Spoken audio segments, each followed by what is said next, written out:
Bienvenue sur Good Morning Travail. J'ai le plaisir de recevoir aujourd'hui Axel Georget. Bonjour Axel. Bonjour Eric.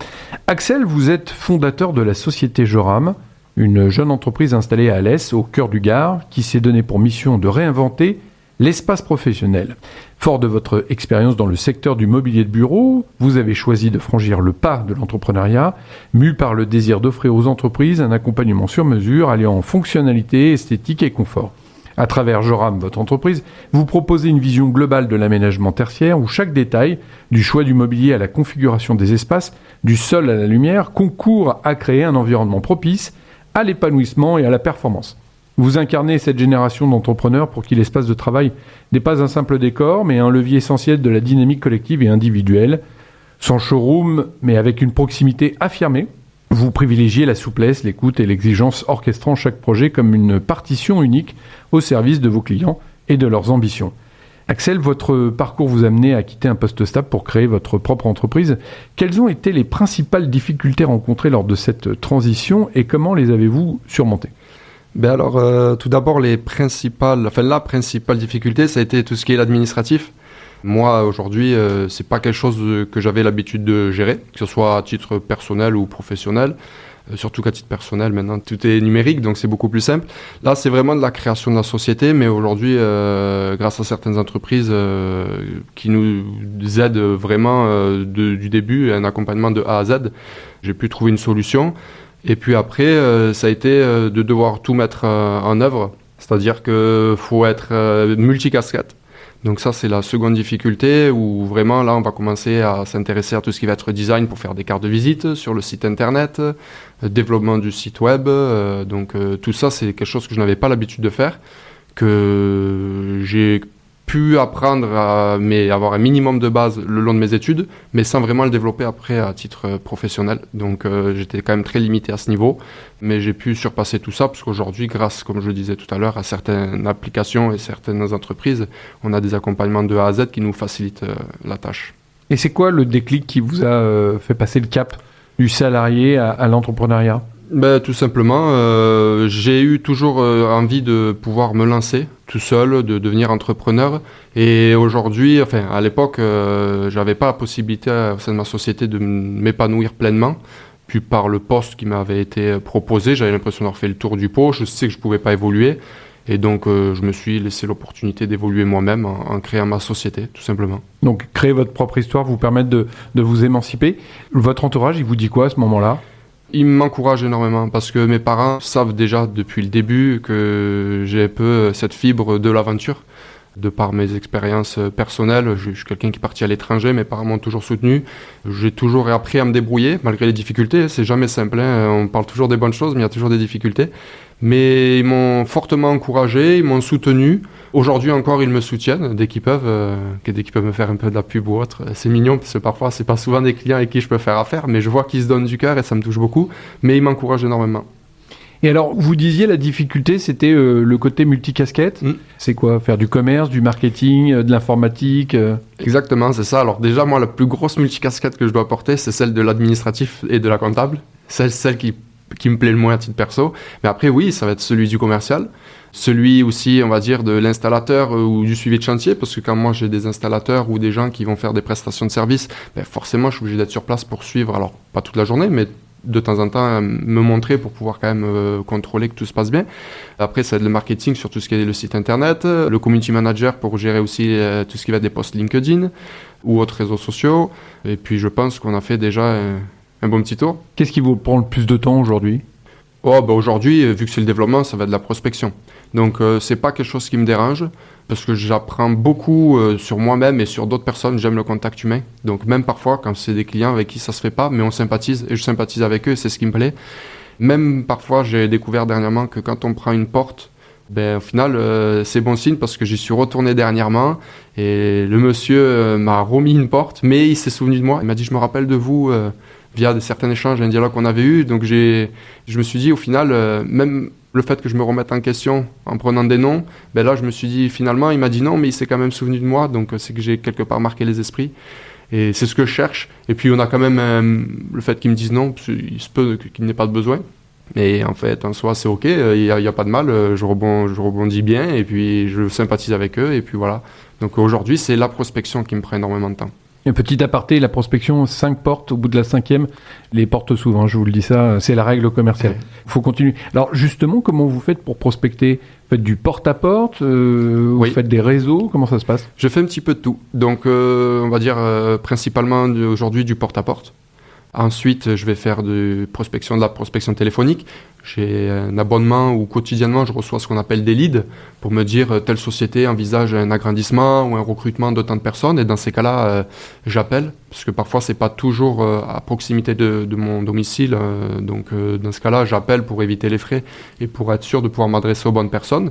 Et puis après, les réseaux d'entreprise, où je trouve qu'aujourd'hui, c'est important d'y adhérer. Parce qu'il y a une relation de proximité avec les gens, de confiance. Le réseautage, de 1, c'est important. Et de 2, il y a aussi cette recommandation qui est importante les uns les autres pour se faire travailler et se mettre en avant. Donc, c'est ce que j'utilise aujourd'hui aussi beaucoup. Et vous êtes déjà membre d'un réseau ? Oui, je suis membre du réseau Gare Entreprise à Alès. Là, je suis pour adhérer à d'autres réseaux sur le bassin du Gard et le bassin alésien. Mais officiellement, je suis donc adhérent à Gare Entreprise et à les Mardis de l'Écho, qui est un petit réseau sur Alès qui a ouvert il n'y a pas très longtemps. Mais quand on démarre, on va dire qu'en termes de papier et d'investissement est plus abordable que d'autres. Donc j'y ai adhéré, ouais. Vous expliquez que la première partie de votre création d'entreprise est essentiellement liée au développement commercial. C'est quoi la deuxième partie, après avoir fait de l'acquisition de clients ? C'est quoi le sujet ? Alors là, ça va être plus vis-à-vis de mon travail. Je fais moi-même les plans 2D, les plans 3D. Donc quand la prospection arrive à prendre, derrière, forcément, je vais sur place prendre des dimensions pour les pièces. Et après, je vais faire des visuels 2D, 3D que je fais souvent moi-même, donc qui me prennent du temps. Mais moi, je sais que c'est bien fait. Enfin, du moins, c'est fait comme je l'entends et comme je le veux. Donc ça aussi, ça va me prendre pas mal de temps. Je ne trahis pas un secret pour vous dire qu'on avait échangé bien avant cette émission et que vous étiez dans une humilité. Et l'idée aussi, c'est l'idée de cette chronique, c'est de donner une part de lumière à ces entrepreneurs. Comment on peut vous aider pour accélérer la dynamique de votre entreprise ? Aujourd'hui, déjà, j'espère que toutes ces personnes qui vont écouter ce podcast vont me permettre de me recommander, ou s'ils ont un léger intérêt, ne serait-ce que de m'appeler pour qu'on puisse en discuter. Parce que l'important, c'est de pouvoir échanger au sujet des besoins d'une entreprise, pas juste faire un mail, parce qu'un mail, pour qualifier la demande d'un client, pour moi, c'est pas possible. C'est vraiment, il faut qu'on puisse échanger. Donc, par rapport à ma venue ici, par la suite... si on entend parler, si ce soit les auditeurs ou vous-même ici entendez parler, de penser à moi tout simplement. Et puis après, j'estime que si je fais bien les choses, il n'y a pas de raison que ça se passe mal. Et alors, penser à vous, ça c'est une chose, mais qu'est-ce que vous proposez de différent des autres sur votre activité ? Alors moi, par rapport à la concurrence que je pourrais avoir sur mon secteur géographique, ça va être l'accompagnement vraiment de A à Z. C'est-à-dire que je vais proposer aux entreprises, que ce soit sur la qualification du client jusqu'à l'installation, un projet qui est livré clé en main. Donc s'ils ont des travaux du type sol, peinture, cloison, vitrée ou semi-vitrée, je le fais aussi. Comme ça va laisser en fait aux professionnels à qui j'ai affaire du temps de libre, qui n'a pas à gérer une personne pour le mobilier, une personne pour la peinture, une personne pour les cloisons. En fait, c'est moi qui fais tout. Donc il a un seul interlocuteur privilégié et unique, ce qui lui enlève une épine du pied. Et moi, en fait, ça me permet plus facilement d'avoir le lot mobilier sur les projets, parce que les gens comprennent que ça va leur dégager du temps.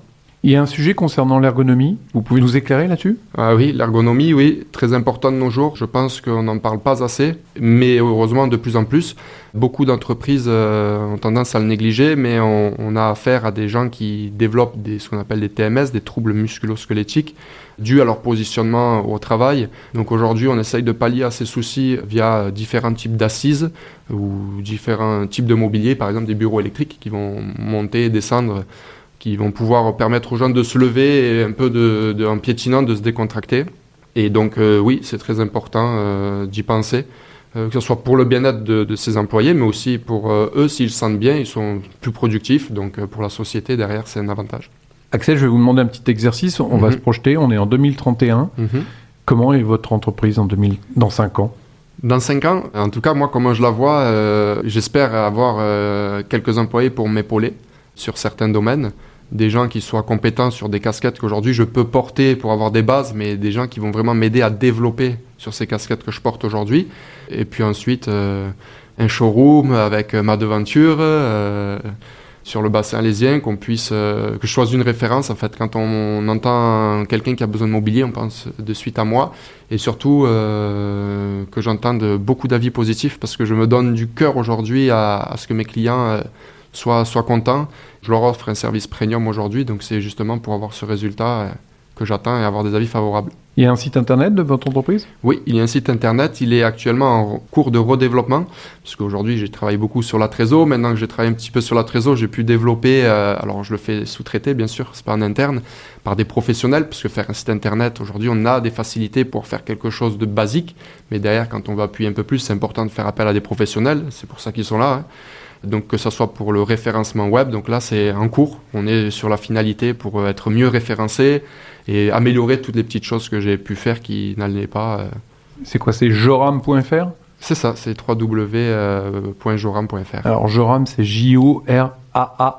Exactement. Voilà, je fais la pub. Ouais, super, on fait la pub pour les entrepreneurs qui s'engagent et qui sont dans la dynamique. C'est aussi notre volonté sur Good Morning Travail. Merci Axel, belle route à vous et on se revoit dans un an pour voir où vous en êtes. Merci Eric, il n'y a pas de souci, avec plaisir. À bientôt. À bientôt, au revoir.